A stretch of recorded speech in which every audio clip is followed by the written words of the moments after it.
And no man can be a man unless he's productive. Yeah. But you're in pain. Yeah. Because you know, Professor, something ain't right. Our networking is amazing. You don't know who's sitting next to you. You don't know what they do. You may be talking to someone, the next thing you know, you got a job. A new job. A better job. You don't know the people that's sitting next to you. Okay? Yes, sir. There's a lot of reentry leaders in here. There's a lot of leaders in here as well. From Delaware to Baltimore. Thank you for inviting us here, and I think this is extremely instrumental. One of the things that the Public Defender's Office is doing outside, of course, legal representation is trying to connect people with services that help them navigate that front end. So when we're fighting about no cash bail or looking at ways and opportunities to minimize mass incarceration, we use our social service advocates who are sitting right here in the second row to link up with great programs like Philly Auto and Parole, other programs that help them navigate that front end and really, really negate having to have a criminal conviction. So this is a really important endeavor that we're trying to do to end or decrease mass incarceration on that front end. And we need everyone's help to kind of pay it forward. When people show up to court, when people become productive, there's no reason to get that criminal conviction. And that's the key, because the conviction is what sets you back in terms of looking at life as a second-class citizen, looking at life as lack of opportunity and lack of economic development.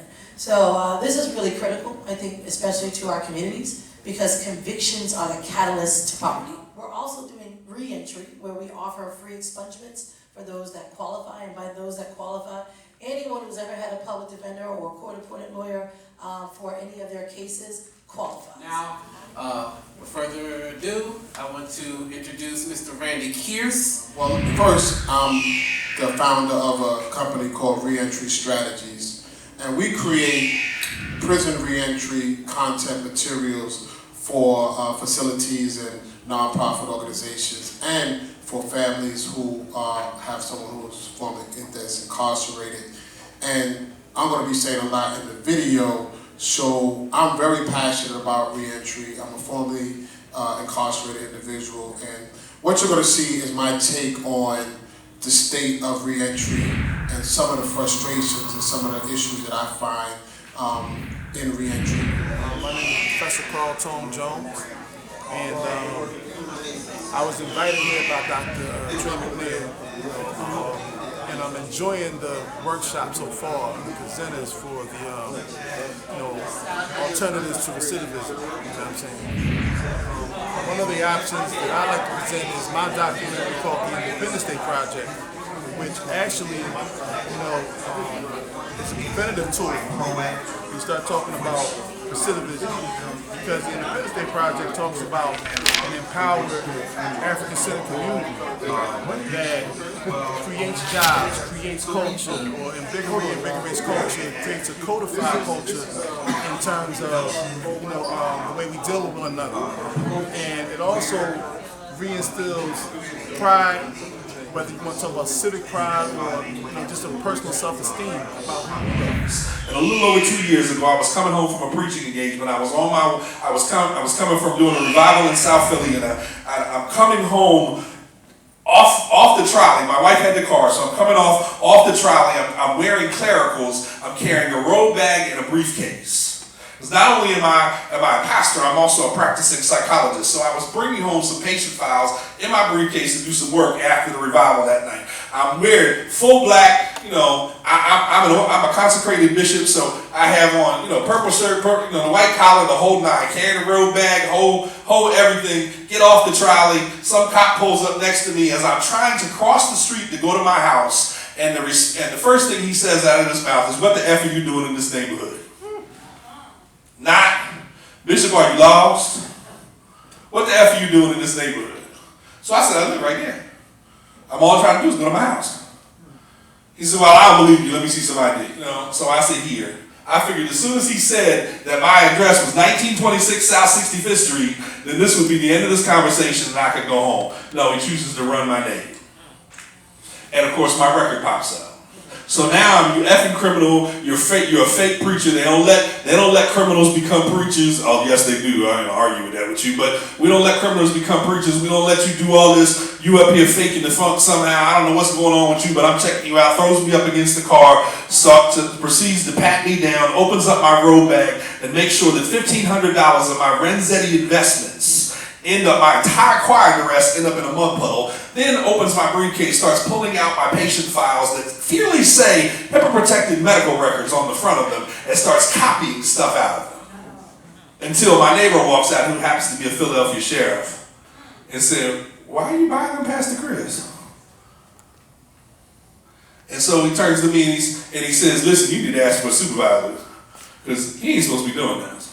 So I asked for a supervisor. The supervisor used to be a community relations officer in the neighborhood I pastor in, so he knew me as well. And his response getting out of the car was, "Why are you bothering Pastor Chris? What could he have possibly done?" So now there's an exchange. Now the sergeant's mad because he realizes he done went to people's medical records without a warrant. And then he tells the young officer, because the guy's younger than my record. He tells him, he says, "You know what? I don't even know if I can help you keep your badge because you went in medical records without a warrant, and that's federal law." Hey everybody, my name is Pete. I am the caterer for this wonderful event today. I'm also the lead pastor for Ignite Church, and also I am the owner and entrepreneur of Ignite Catering. You lovely sister here, I don't know her from a can of paint, but the day I met her, and I love her. This brother right here, every time we see each other, it's nothing but love for the last 15 years, almost, damn near. Okay? Wow. They call us heroes. This is my hero. When you love young people the way that he does, it touches my heart.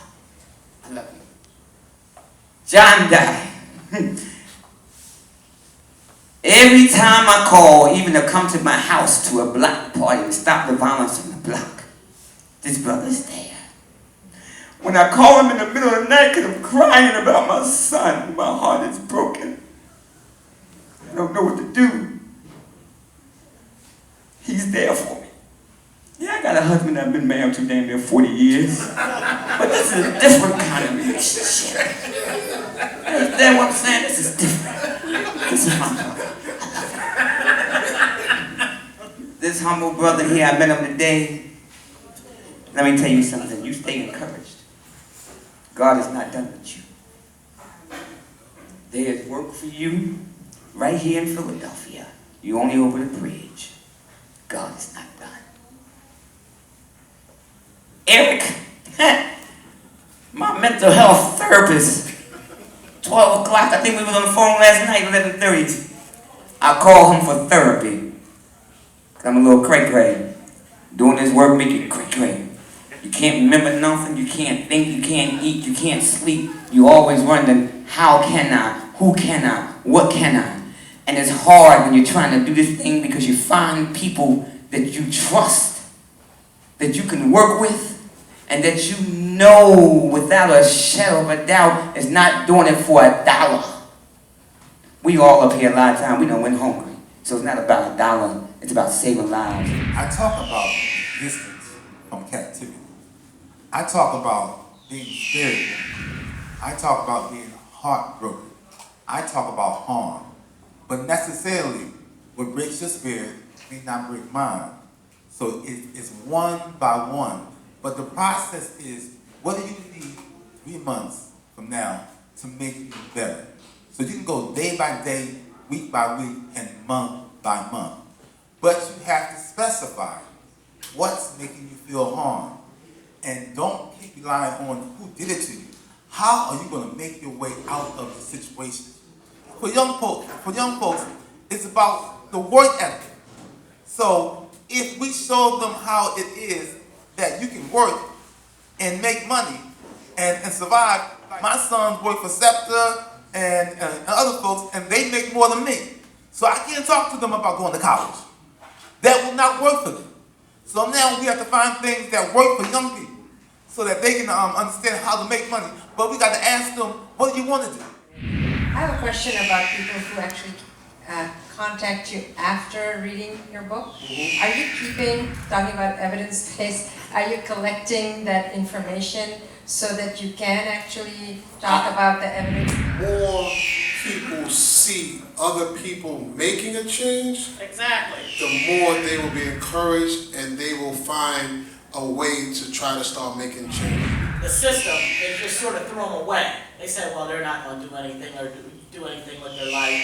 So, but I do have many, out of the 250 high-risk men that I've dealt with, we had at least a 60% success rate, and that's pretty good considering the checkered histories of some of the, people that we dealt with. So, very quickly, I'm going to go over some of the different programs that we offer if you're interested in studying in business administration, Christian ministry, criminal justice, community human services, digital communication and media production, early childhood education, health sciences, natural science, mathematics, engineering, medical assisting, all those programs and some more essentially will be coming to Esperanza College. So please, I encourage you guys, we gave out these package right here, and in here we have the information. If you don't have one, you can go to the front and they will give you one.